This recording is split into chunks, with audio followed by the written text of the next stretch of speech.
오늘 하나님의 말씀 디모데전서 3장 8절에서 13절까지 함께 보겠습니다. 디모데전서 3장 8절로부터 13절까지의 말씀인데요. 제가 봉독하겠습니다.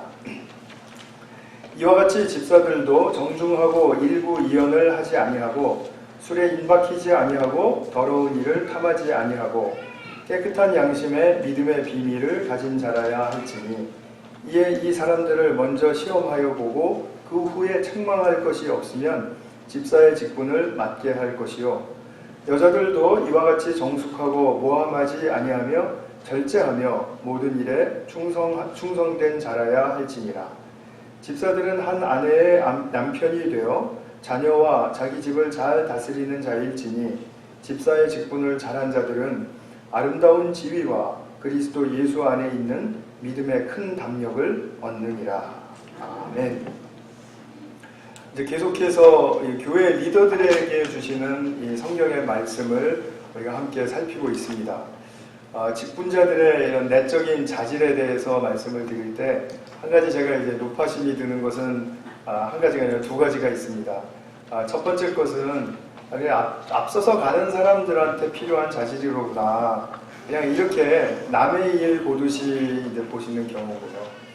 그 다음에 두 번째로는 그런 자질을 누가 그렇게 완벽하게 가질 수 있을까?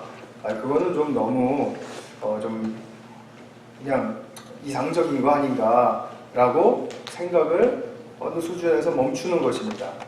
이 두 가지는 둘 다 이제 맞지 않죠. 왜냐하면 지금 이 내적인 자질들에 대해서 이야기할 때 그것이 직분자들을 위한 것이라면 그것도 당연히 사람에 대한 보편적인 성격을 갖기 때문입니다. 그리고 또 우리가 그러한 리더들이 특별히 그런 자질을 가져야 된다라고 이렇게 하이라이트해서 말해주는 이유는 그들의 사역의 특성상 그렇기 때문이죠. 왜냐하면 사역을 하면서 이런 자질이 있을 때 이제 그리스도의 공감대를 확장하고 또 분명하게 같이 나눌 수가 있다라는 그런 의미이죠. 그러니까 사역을 감당하고 있는 직분자든지 또 돕는 어떤 성도들이든지 또는 사역에 참여하진 않지만 한 공동체 안에서 그것을 바라보고 있는 사람들이든지 간에 그리스도를 중심으로 해서 그리스도가 드러나는 그러한 교회가 되고 있다면 그 교회는 너무나 복된 교회이죠. 그리스도께서 피로 값주고 사신 이 몸이다라는 우리 찬양의 가사처럼 정말 그것이 진실로 우리의 그 모임과 또 우리의 삶 속에서 드러날 수 있다면 그것처럼 큰 축복은 없는 것입니다. 그것 자체만 축복이 아니라 그것에 따라오는 우리에게 부어지는 너무나도 큰 하나님의 유업의 영광의 축복이 있다라는 것입니다.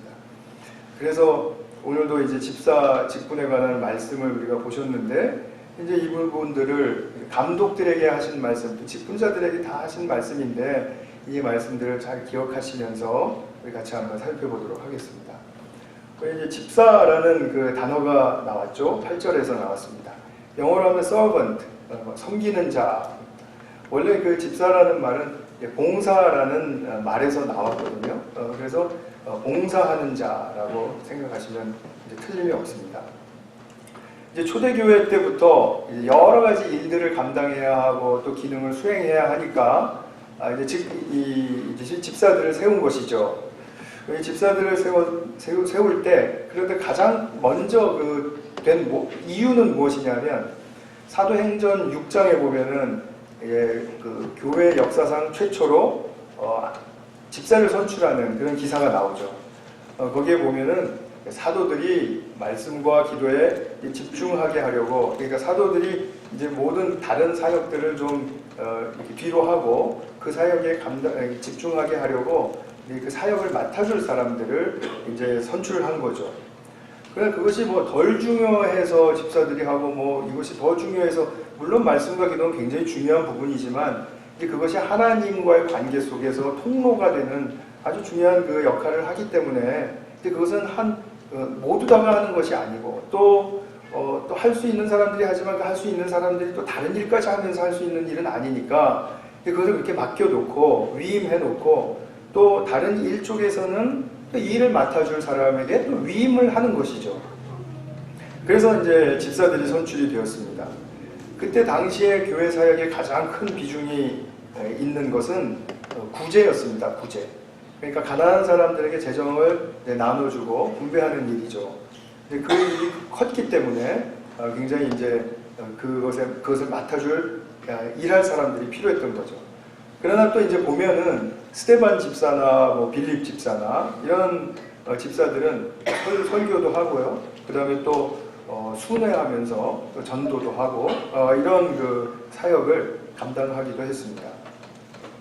집사들에게 요구되는 그 이제 자질 중에 첫 번째로 말하고 있는 것이 정중하고입니다. 정중하고는 이제 진지하고 사려가 깊다 이런 말인데 정중하다는 말 우리가 이제 굉장히 예의 바르고 정중한 거 있잖아요. 45도 이상 이렇게 굽히고 뭐 말도 굉장히 점잖게 낮은 톤으로 하고 이런 것에 이제 정중하다는 그런 이미지로 떠올리지만 사실은 집사들이 정중해야 한다라는 말에는 그 사역의 특성상 나온 말인 것입니다. 그러니까 아까 좀 전에 말씀드린 것처럼 구제 사역을 감당해야 하는 이제 그 일꾼들이 집사들인데 당시 구제는 이제 그 일을 맡은 사람이 이제 좀 부유한 가정들을 이렇게 돌아다니면서 그 이제 구제물을 수집을 했어요. 모았습니다.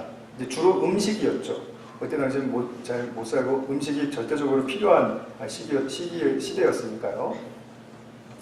그리고 이제 그것을 다 모아서 이제 가난한 사람들에게 그냥 이렇게 무작위로 띄워주는 게 아니라 일주일이 7일인데 하루에 2끼는 먹어야 되니까 일주일에 14끼분을 1인당 계산해서 잘 이렇게 분배를 해주는 일을 해야만 했습니다. 예루살렘 교회가 흩어지기 전에 2만 명이었거든요. 교인이. 그 2만 명의 대부분이 못 사는 사람들이었어요. 그러니까 지금식으로 말하면 큰 체육관이 2억 개가 있어도 그 일을 잘 하기가 힘든 상황인 거죠. 그러니 이 일이 얼마나 효율적으로 또 잘 이루어져야 되겠습니까? 그런 가운데 집사들이 양이 엄청 많을 거예요. 그러니까 이제 돌아다니면서 빨리 좀 담아요. 나 빨리 급하단 말이에요. 뭐 그러면서 이제 그런다든지 아니면 뭐 분배할 때도 여기 있습니다. 좀 툭툭 던져지는 식으로 그냥 빨리빨리 뭐 이렇게 하면은 주는 사람도 받는 사람도 얼마나 그 마음의 동기가 많이 사그라들겠어요. 그러니까 그 일을 하는 데 있어서 정중해라, 배려 깊게, 사려 깊게 행동해라. 이거죠. 신실하게 해라, 진지하게 해라. 그리고 또 이런 물질을 다루는 그런 집사들이 집착하거나 이런 데다가 돈을 또 막 써버리면은 안 되니까 이제 술에 입 막히지 말게 하라고 이제 지난주에 다룬 말씀 또 이제 또 반복돼서 나왔고요. 또 이제 자기 욕망을 위해서 막 또 써버리면 안 되니까 또 그런 것들 유혹이 있으니까요. 이렇게 하면 안 되겠죠. 뭐 제가 다니던 전에 교회에서는 이 재정을 맡은 이제 직분자 한 분이 이제 이거를 너무 열심히 좋아하셔가지고 이제 교회 재정에 이제 크게 그 손실을 가하는 바람에 아주 교회가 많이 어려움에 처했었던 적이 있었는데 이제 그런 경우가 바로 이 딱 성경에 지금 말해주고 있는 그런 예인 것 같아요. 그러면서 일구이연하지 말아라 이렇게 말합니다. 한 입으로 두 말 하지 말아라. 그러니까 이 말은 이쪽에서는 이 말하고 저쪽에서는 저 말, 그러니까 같은 내용의 말을 이렇게 다르게 하는 것을 이야기하는 거예요. 근데 우리가 실제로 그럴 수 있죠. 야고보서 3장의 10절의 말씀에서도 한 입에서 찬송과 저주가 나온다. 그럴 수 있거든요. 그러니까 이것은 우리가 경험하는 것입니다. 근데 이게 실제로 우리가 한 입으로 두 말 하는 경우를 스스로 인식을 하십니까? 내가 한 입으로 두 말 한다. 그래도 가끔 가다가도 내가 한다. 뭐 손 들어보세요. 가끔 가다가. 나머지는 자주 한다입니까? 어쨌든 간에 제가 말씀드리고자 하는 것은 두 말 하는 것은 의도적으로 할 수 있죠. 그러나 여기서 지금 의도적으로 두 말 하는 것을 이야기하는 게 아니에요. 그건 나쁜 짓이지 않습니까? 비의도적으로 두말하는 경우를 우리가 많이 잘 통찰해야 된다는 것입니다.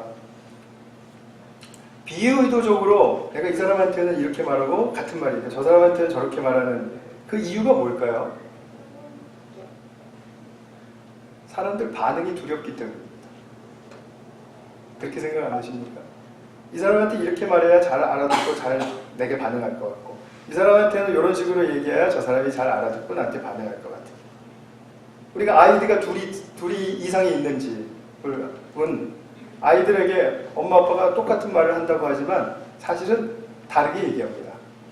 그러니까 아이들은 귀신같이 알아차리거든요. 아, 엄마는 왜 얘한테 이렇게 얘기해놓고 나한테 이렇게 얘기해요? 경험 없으십니까? 저는 경험 없습니다. 애가 하나니까. 그런데 어쨌든 간에 그런 식으로 우리가 일부 이연할 수 있죠. 말은 사람에게 대화와 또 사역에 있어서 굉장히 중요한 도구입니다. 그렇죠? 근데 오해의 소지가 너무 많아요. 그래서 말 때문에 너무 피곤하고 힘들고 이 내면의 참 복잡한 문제들이 사실 말 때문에 일어나는 게 거의 대부분이 아닐까 싶습니다. 그래서 이 말에는 또 행간을 또 이렇게 의미가 있기 때문에 그것도 또 다르게 풀이할 수 있는 가능성이 있고요. 같은 말이라도 뉘앙스가 다르면 또 다르게 받아들일 수도 있고요. 그래서 말은 필수적이긴 한데 너무 어려움을 주지요. 그러니까 말을 하는 것도 어렵습니다.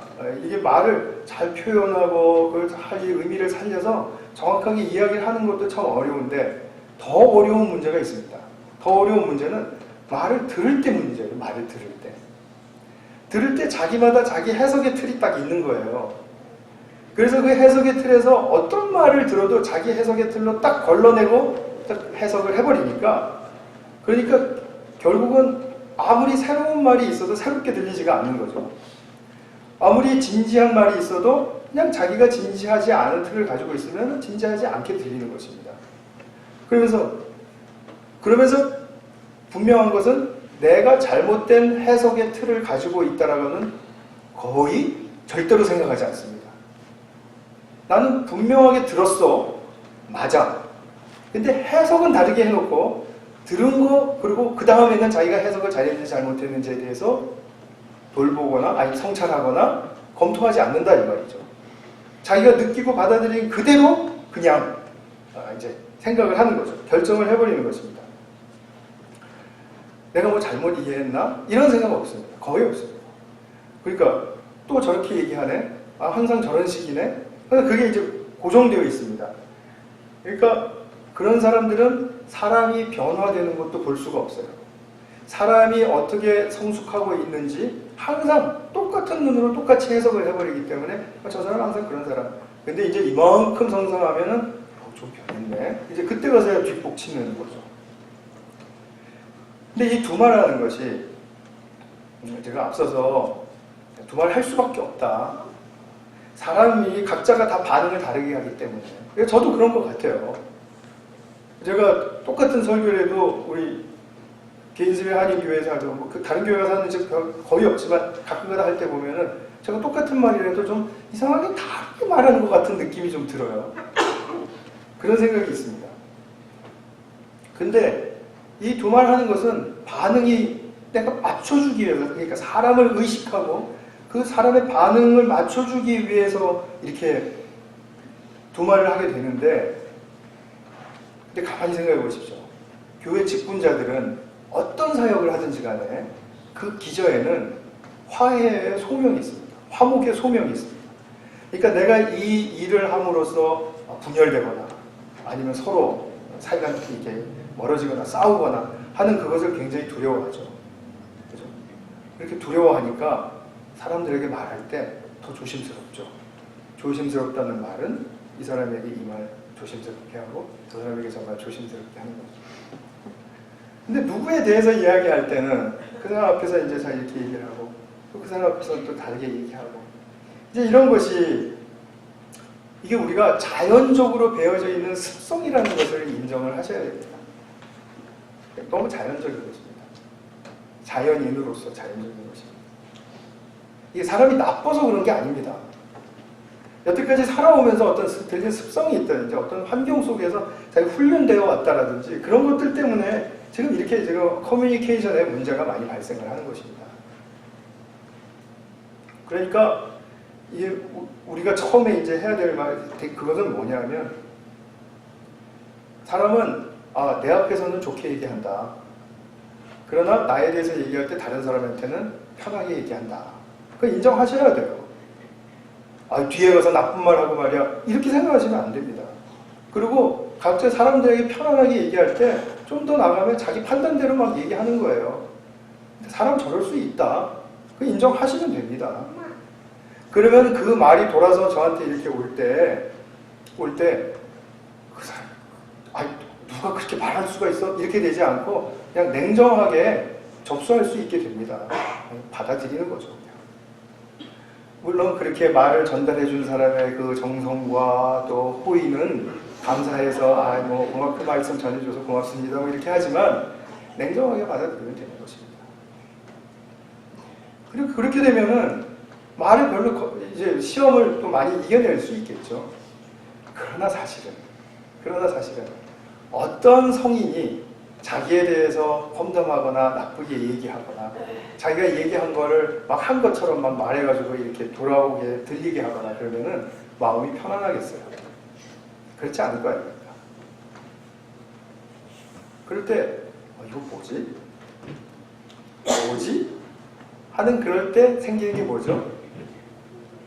불안입니다. 불안. 이것도 무슨 일이야? 이렇게 생각해요. 많이 또 당해본 사람은 이것도 무슨 일이 일어나는 거 아니야? 또 미리 앞질러 가가지고 더 불안해지고 있죠. 근데 그 불안할 때 바로 그 포인트입니다. 내가 그것을 이건 작은 일이니까 그냥 없는 걸로 쳐. 그냥 그렇게 넘어가시면은 항상 그게 적체되게 되어 있습니다. 쌓여가지고 그 다음에 뭔가 자기가 나중에 일이 터졌는데 그렇게까지는 그렇게 안 해도 되는데 왜 내가 이랬을까 하는 생각해 볼 때 자기가 여태까지 그냥 쌓인 것들이 많은 거예요. 이리저래 저래 이래 이렇게 많은 것들이 하여튼 자기에게 이렇게 안 좋은 부정적인 영향을 끼치면서 다 잠겨져 있었던 거죠. 이 음식이 한 2시간, 3시간 안에 위에서 싹 빠져나가지 않으면 그게 어떻게 됩니까? 위를 굉장히 불편하게 하지 않습니까? 그런 것과 마찬가지입니다. 그러면 내가 불안을 느낄 때 어떻게 하세요? 그게 문제지 않습니까? 불안을 느낄 때는 반드시 하나님께 고하는 것입니다. 그렇게 작은 걸 가지고 하나님도 많이 바쁘신데 오늘도 이 지구도 돌리셔야 되고 별들도 관리하셔야 되고 이런데 하나님 내가 이런 것까지 이렇게 보여요. 그런데 그게 거기서 이제 미스가 일어나는 겁니다. 하나님과 친밀한 관계가 이루어질 부분이 바로 그런 부분이라는 거죠. 큰일이 빵 터졌을 때만 하나님을 만나는 게 아니고 하나님께 구하는 게 아니고 오늘도 이 시간에 제가 이렇게 재밌게 하려고 했는데 왜 사람들이 이렇게 냉랭하지? 이렇게 딱 할 때 하나님 이거 뭐죠? 이렇게 물어본다는 거죠. 그러면 또 하나님은 그게 그런 뜻이야 라고 말씀 안 해주세요. 그런데 중요한 거는 내가 하나님을 부른다는 게 문제가 있어요. 중요한 포인트가 있습니다. 하나님을 내가 부르고 하나님께 고하고 하나님께 나를 내놓는다라는 거기에 하나님이 나와 동행하고 계신다라는 그 엄연한 사실을 받아들이고 있는 자기 자신을 발견하게 되는 것입니다. 하나님과의 동행이 문제이지 이 말을 해석하고 어떻게 해가지고 나의 오해를 풀어주시고 하는 그런 하나님 아니시라는 거죠. 물론 그러실 때도 있죠. 그러나 제일 중요한 건 무엇입니까? 제일 중요한 건 하나님이 나와 동행하시는 것입니다. 하나님과 나와 그렇게 동행하는 가운데 오늘 말씀이 이제 들려지셔야 합니다. 9절의 말씀, 그 다음 말씀이죠. 뭐라고 되어 있습니까? 깨끗한 양심에 믿음의 비밀을 가진 자라야 할지니. 바로 여기서 믿음의 비밀이 터득된다라는 그런 말씀이죠. 근데 제가 좀 앞서서 다른 말씀이지만 이제 디모데서에는 여성들을 직분자로 세우는 것도 차별없이 계속 얘기하고 있는데 오해될 만한 그런 또 말씀이 또 나오긴 해요. 여자를 세우지 말라라는 뜻으로 하는 말 아닌가 이런 말이 있는데 그건 제가 다음 주에 연결해서 잘 말씀을 정리해서 드리도록 하겠습니다. 9절에 보면은 깨끗한 양심의 믿음의 비밀을 가진 자라. 그다음에 13절에 보면 아름다운 지위와 14직분을 잘한 사람은 아름다운 지위를 얻고 또 믿음의 큰 담력을 얻는다 이렇게 말씀을 해요. 이렇게 믿음의 비밀, 믿음의 담력 그러면 그때 1차적으로 듣는 그 당시에 공동체에 있었던 사람들은 무슨 말인지 분명히 명확하게 딱 알아들었을 겁니다. 근데 우리는 지금 이 믿음의 비밀? 믿음의 비밀 도대체 뭐야? 뭐 어떻게 갖는다는 얘기야? 라는 그 말이 약간 좀 막연하게 들릴 수 있죠. 그래서 제가 지금 그 말씀을 드리려고 하는 것입니다. 오늘 설교의 제목도 믿음의 신비를 가진 사람들, 믿음의 비밀을 가진 사람들이라는 제목입니다. 먼저 우리가 깨끗한 양심이라는 말이 나왔으니까 우리 깨끗한 양심이라는 게 무슨 말인지 한번 좀 보도록 하겠습니다. 깨끗한이라는 말은 성경에 신약성경에 참 많이 나옵니다. 대표적으로 마태복음 5장 8절에 마음이 청결한 자는 복이 있나니 그렇게 하죠. 하나님을 볼 것이요. 마음이 청결한 자, 청결하다라는 그 말 또는 뭐 이제 다른 말로는 맑은, 또 순결한, 거짓 없는, 정직한 뭐 이런 등의 말로 이렇게 번역이 된 그런 단어입니다. 근데 양심이 깨끗하다라고 할 때 그게 무슨 뜻입니까? 그러니까 우리가 양심이라는 말을 우리가 이제 일반적으로 우리 학교에서 배울 때는 옳고 그름을 판단하는 뭐 마음 뭐 이렇게 뭐 우리 대학 배웠잖아요. 그래서 옳고 그른 것을 판단할 줄 아는 게 잘하는 게 양심이 좋은 사람이다 이렇게 배웠지만 사실은 성경에서 양심이라는 말은 이것입니다. 하나님을 향하고 하나님을 감지할 수 있는 우리 영혼의 내면의 한 기관을 말하는 것입니다. 이해 잘 되시죠? 네. 하나님을 향하게 하는 것이 양심이 좋을 때 그렇게 할 수 있어요. 하나님을 잘 감지할 수 있는 것도 내 양심이 깨끗할 때 그렇게 잘 감지할 수 있어요. 그런 뜻입니다. 그러니까 이제 이걸 반대쪽으로 이제 얘기를 하면 바로 디모데전서 이제 쭉 읽으시다 보면은 4장 2절에 가서 이런 말씀, 반대되는 말씀이 나옵니다. 자기 양심이 화인을 맞아서 외식함으로 거짓말하는 자들이라. 자기 양심이 화인을 맞는 경우가 있다는 거죠. 불화살. 그러니까 또 어떤 영어 성경에는 다림이 있죠. 다림이 이거 표준말 맞습니까? 일본말입니까? 하여튼 그거 있잖아요. 아이런으로 양심을 지졌대요. 그러니까 양심이 망가졌습니다. 그런 상태까지 양심이 망가진 거를 이제 표현하는 말입니다. 양심이 화인을 맞았다. 그러니까 어떻게 양심이 화인을 맞으니까 어떻게 되냐면 외식하고 거짓말한다라는 거예요. 근데 깨끗한 양심을 가지면 어떻게 된다는 말입니까? 믿음의 비밀을 가질 수 있다라고 얘기하는 겁니다. 그러니까 지금 3장 9절의 말씀과 4장 2절의 말씀은 굉장히 대조되는 그런 내용의 측면을 가지고 있다는 것을 보시게 되죠.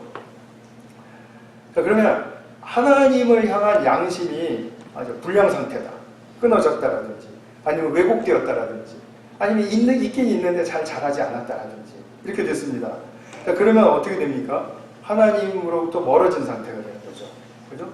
하나님을 의식하지도 않고 하나님을 부르지도 않고 하나님의 동행이 뭔지도 모르고 그런 상태니까 하나님 멀어졌습니다. 멀어지면은 하나님과 멀어진 상태에서 나의 인생을 바라보면 어떤 생각이 들겠습니까? 야, 이거 내 인생 어떻게 이거 꾸려가지? 내 힘으로. 내가 성실하고 내가 실력을 잘 쌓고 그리고 내가 또 많은 노하우를 터득하고 또 자격증도 많이 받아서 내 인생에 내가 만족할 정도로까지 내가 이렇게 잘 쌓아가야지. 그래서 자기 우물을 파는 겁니다. 자기가 마실 물을 끄집어내기 위한 우물을 자기가 파요.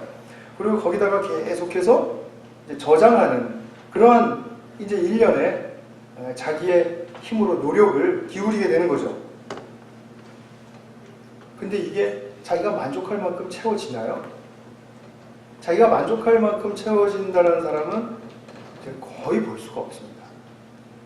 근데 거의 만족하다 이렇게 하는 사람은 상당히 탁월하거나 아니면 또 이미 뭔가를 가지고 있는 상태에서 시작을 했거나 아니면 뭔가 어드밴티지가 이미 있는 사람들, 그리고 이제 세상을 볼 때 좀 미안한 마음이 들어서 나 정도면은 뭐 이렇게 됐지 이렇게 그냥 말하는 사람들, 아주 적은 숫자의 사람들 있습니다.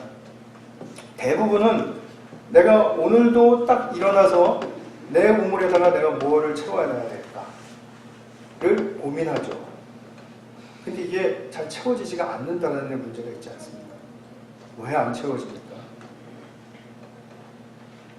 내 우물을 내 힘으로 채우기에는 이 세상이 너무 터프해요. 무한 경쟁이고요. 적자 생존입니다. 그러니까 다 내가 만족할 만큼 붓기가 불가능하게 느껴지는 거예요. 그리고 그렇게 불가능하게 느껴지다가 이제 쭉 그렇게 불가능한, 이렇게 채워지지 않는 상태가 가다 보면 일종의 이제 체념 상태가 오기도 하겠죠. 그러나 그거를 채우고자 싶어하는 욕망이 사라지는 것은 아닙니다. 자식을 낳아보면 알게 되는 거죠. 나만큼 채우고서는 이렇게 못 사니까 너는 더 많이 채워야 돼. 그리고 가장 가까이 있는 사람부터 조종하게 되죠. 너는 이렇게 돼. 내가 지름길을 알려주는데 왜 못 받아들여? 너무 네가 이렇게 돌아서 가면은 잃어버린 게 너무 많단 말이야.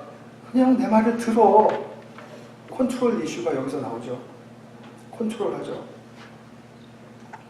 그러면은 나의 컨트롤을 받는 대상이 나의 가장 가까이 있는 뭐 가족이든지 아니면 뭐 친구들이든지 뭐 교우들이라든지, 아, 예, 맞습니다.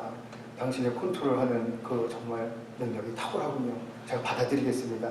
이런 사람이 100명 중에 1명이라도 나오면은 제가 뭐 심한 말을 할 필요는 없지만 뭐 목사직을 걸고라도 제가 장담할 수 있습니다. 자기가 컨트롤 당하는데 좋아하는 사람은 아무도 없습니다. 인간입니다. 바보가 아닙니다. 바보란 말을 틀면서 죄송합니다. 특별한 사정이 있는 사람 빼놓고는 아닙니다. 누가 자기를 조종하는데 아무리 존경하고 아무리 사랑하고 아무리 그런 사람 자기를 조종하고 간섭하고 개입하는데 누가 좋아합니까? 안 좋아하거든요. 그러면 어떻게 되죠? 갈등과 알력이 더 커지죠. 관계 속에서. 관계가 급기야 이제 부식되기 시작하는 것입니다. 그러면은 어떻게 해야 될까요? 거기서 포기하면 좋은데 포기하지 않고, 이거 지금 양심이 화인 맞았을 때 쭉 일어나는 일들을 지금 얘기하는 것입니다. 포기하면 좋은데 포기가 안 돼요. 아, 내가 컨트롤을 해서도 안 되는구나. 그걸 알고 텐션이 가득 차고 알력이 세지면은 이제 그 다음부터는 외식하는 거죠. 나의 말을 듣게 하기 위해서 자기를 아주 훌륭하게 보이게 한다는 거죠. 나는 이런 경험과 이러한 소유와 이런 모든 자격을 가지고 있는 사람. 이렇게 외식하게 된다는 거죠. 그러면서 급기야 거짓말까지 하게 된다. 그것이 성경의 지적입니다. 그냥 성경에는 한마디로 딱 이렇게 나왔지만 결국은 외식하고 거짓말하는 그 지점까지 가는 과정들이 우리 인간에게는 이렇게 패턴화되어 있죠. 하나님을 떠났을 때. 그러니까 하나님께 진정으로 의지하지 못하고 깨끗한 양심 안에서 믿음의 비밀을 터득하지 못하면 이런 패턴을 예수 믿는다고 말하고 실제로 내가 마음으로 예수를 믿는 것 같은데도 벗어나지 못할 경우가 참으로 많다는 겁니다. 이게 큰 문제죠. 그런데 하나님을 떠나는 그 순간부터 지금 어긋장 계속 나가지고 그래서 위선하고 그리고 거짓말하는 그 여러 단계에 이르기까지 조금도 변치 않고 나의 내면에 동반되는 것이 있습니다. 그것이 무엇일까요? 맞추시는 분들에게는 불안과 두려움입니다. 내 인생의 근원 대신 하나님을 떠났기 때문에 불안한 거죠. 원초적인 불안이라고 말할 수 있습니다. 거의 인스팅티브합니다. 불안이. 그리고 내가 내 인생을 봤을 때 어떻게 채우지? 두렵습니다. 근데 막 열심히 채웠는데 안 채워집니다. 그러니까 불안합니다. 그러니까 또 막 컨트롤합니다. 그러면서 상대가 두려운데도 그렇게 합니다. 그 사람과 알력이 생기면은 그러면 또 불안합니다. 그런데 또 외식하고 거짓말할 때는 또 두렵습니다. 불안, 두려움, 불안, 두려움, 불안, 두려움, 불안, 두려움. 나의 내면에서 이게 그치지가 않습니다. 그래서 사도 바울은 깨끗한 양심, 하나님을 향한 순수하고 정직한 그런 마음 속에서 믿음의 비밀을 터득해야 한다라고 말을 하는 것입니다. 그럼 이 믿음의 비밀이라는 말은요, 이게 우리나라 번역에는 다 비밀이라고 이제 번역이 돼 있기 때문에 이 비밀은 이렇게 감추어 놓고 알려주지 않는 것을 비밀이라고 하지 않습니까? 근데 사실은 원어로는 신비라고 번역하는 것이 훨씬 더 정확하고 맞습니다. 이거 제가 보기에는 다 고치면 좋을 것 같은데 왜 성경 바꾸면서도 이렇게 안 고치는지 잘 모르겠어요. 그러나 어쨌든 우리가 해석할 때는 원어에 충실한다면 신비입니다. 믿음의 신비를 터득하는 자여야 된다라고 이야기를 하는 거예요. 신비란 뭐죠? 신비란 이렇게 보이는 사물과 사람과 또 우리가 실제로 당하는 사건들이 있습니다. 사건들이 있어서 그냥 객관적으로는 그것에 대해서 진술할 수 있어요. 뭐 백동우 집사님 멋있게 생기셨다. 백주원 형제는 굉장히 미남이다. 뭐 이렇게 등등 해서 묘사는 할 수 있어요. 그런데 그 멋짐과 미남됨이 내게 주는, 보이지 않게 내게 전달하는 메시지, 무언가 주는 감동, 그리고 그것으로 말미암은 어떤 새로워지고자 하는 희망과 욕구, 건전한 욕구죠. 그런 것이 들어올 때 이것은 신비다라고 이야기를 하는 거죠. 한 예를 들면 이제 그랜드 캐년에 가보지 못한 분들이 꼭 어떻대? 그러면은 거기는 화석이요, 그냥 뭐 몇십억 년을 이렇게 한 그 화석이 이렇게 크게 이렇게 쌓여져 있고 그것이 깊은 막 1600m, 1700m 그 계곡이 이렇게 파여져 있는데 너무 깊고요. 그 다음에 그 밑으로는 강이 흐르고 있고요. 그 다음에 그 식물들이 굉장히 독특한 식물들이 많다고 하더군요. 그러면은 우리는 그랜드 캐년은 그런 물질로, 그런 보이는 것들로 이렇게 만들어져 있구나를 우리가 이해할 수 있지 않습니까? 그런데 막상 내가 그랜드 캐년 그 정상에 전망대에 딱 서 있을 때 그때 느끼는 것, 그것은 바위, 식물, 골짜기 이런 거 느끼는 거 아니죠. 갑자기 감동이 확 밀려 들어오는 거죠. 사람을 굉장히 무언가 사모하고 경외하고 두려워하게 만들죠. 좋은 의미에서. 그리고 그 속에서 아름다운 추억도 떠올리고, 그리고 무언가를 향한 내 안에 그리움이 있다는 것을 발견하게 되고, 그리고 내가 앞으로 어떻게 살아야지 하는 막연하나마 그런 희망을 갖게 되죠. 이것이 그랜드 캐년이 우리에게 주는 신비입니다. 그러니까 믿지 못하시겠으면 가셔서 한번 서보세요. 올 여름에 기회를 되셔서. 자, 그러면 직분자들은 믿음의 신비를 가져야 한다. 이게 무슨 말이죠? 믿음이란 분명히 대상이 있는 거지 않습니까? 예수 그리스도. 그러니까 내가 예수님을 믿습니다라는 그 고백과 그 나의 그 말하자면 예수님에 대한 그 표현, 그런 것은 말로 할 수 있고 또 들을 수 있어요. 들을 수 있는 것입니다. 그럼 그것만을 얘기하는 것은 아닙니다. 그러니까 예수를 믿으면 문제 해결, 예수님 믿으면 미래 보장, 예수님 믿으면 질병 치료, 이렇게 공식화되어 있는 말로만 드려지는 믿음의 고백에는 이 신비가 없습니다. 그냥 공식이죠, 공식. 그런데 내가 예수님을 믿습니다라고 고백하는 그 말 속에서 예수님이 나에게 또 이 모든 세상에 가지신 그 사랑의 진동이 느껴지고,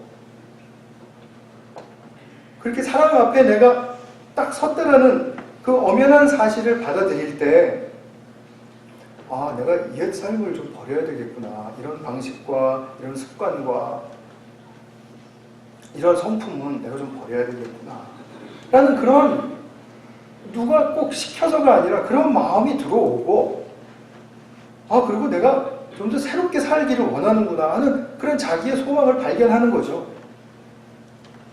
근데 더군다나 예수님의 그 사랑 앞에 설 때는 그 사랑의 순수함에 비춰진 나의 모습이 죄인일 수밖에 없구나를 발견하게 되죠.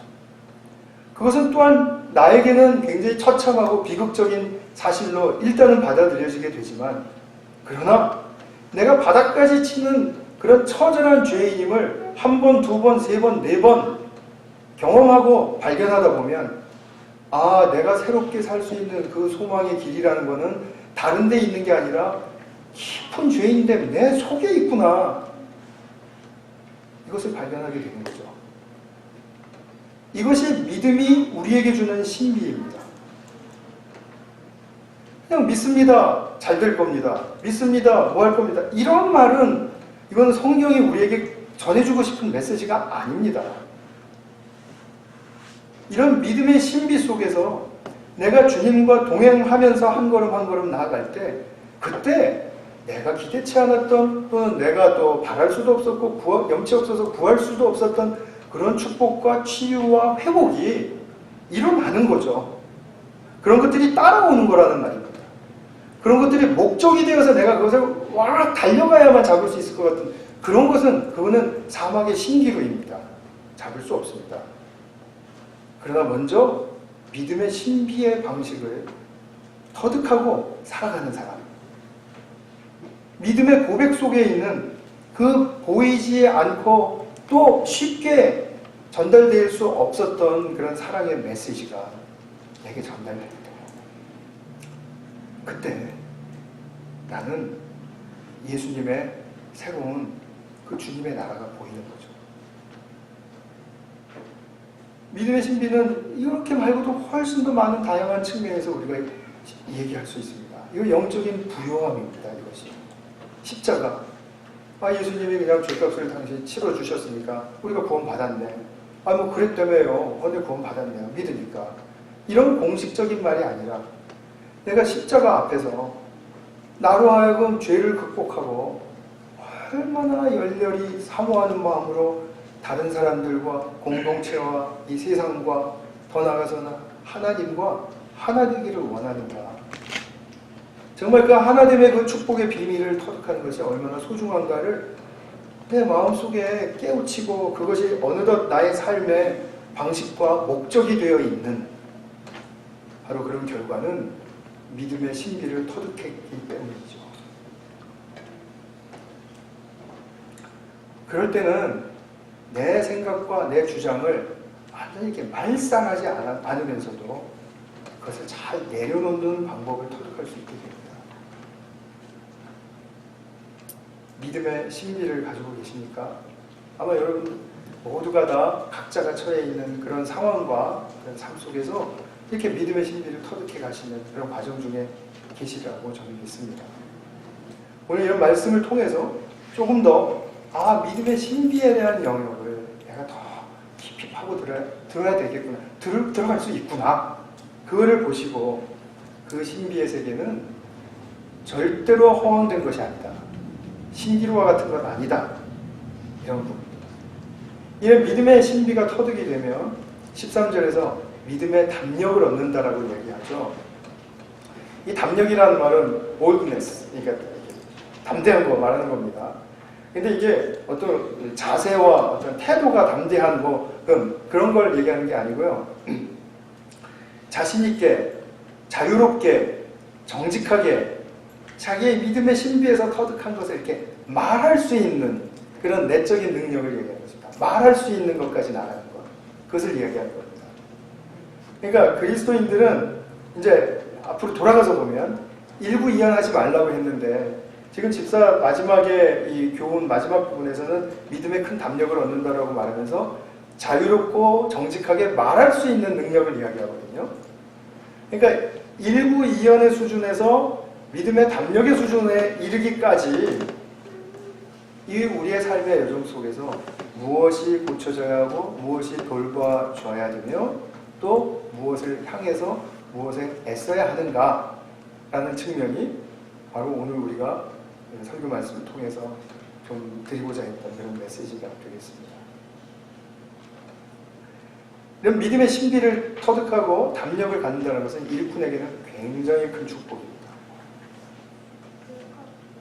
좀 뭐 과장형으로 들리실지 몰라도 이것이 충만하면은 그냥 다른 것 없어도 살 수 있습니다. 그것을 우리가 기대해 볼 만합니다. 말씀을 맺겠습니다. 믿음의 신비가 이제 더욱더 깊어지고 커질수록 우리 영적인 체험이 더 부유해지겠죠. 그러면 자연스럽게 현실적으로 따라오는 불안, 두려움 극복할 수 있습니다. 어렵고 또 무겁고 또 무기력하게 느껴질 수밖에 없는 그런 상황이 우리에게는 반드시 옵니다. 누구에게나 다 옵니다. 그러나 그러한 상황을 직시할 수 있는 힘을 줍니다. 도망가거나 피해가지 않고 직시하는 거죠. 믿음의 신비 안에서 이제 이 믿음의 신비를 위해서 내가 교회 봉사 한번 애써보겠다 생각하시는 것도 정말 너무나 좋은 결단이세요. 그러면 그걸 통해서 우리 모두가 다 하나님 나라를 함께 볼 수 있습니다. 그것도 신비죠.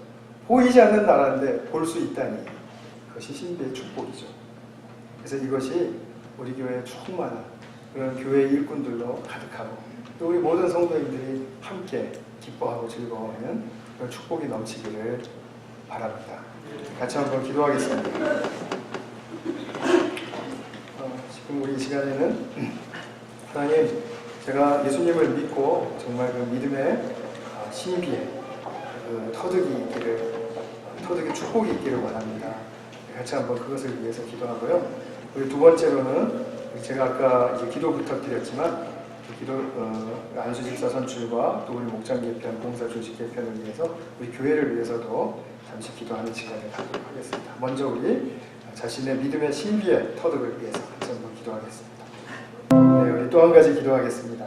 우리 안수 집사 선출과 또 우리 교회 목장의 개편, 또 봉사 조직의 개편, 이런 것들을 위해서 정말 지혜롭고 또 정말 온전하게 순수하게 잘 짜여질 수 있도록 주님 인도해 주십시오. 그것을 위해서 우리가 같이 마음과 또 협력이 하나 되게 해주십시오. 우리 같이 한번 기도하겠습니다.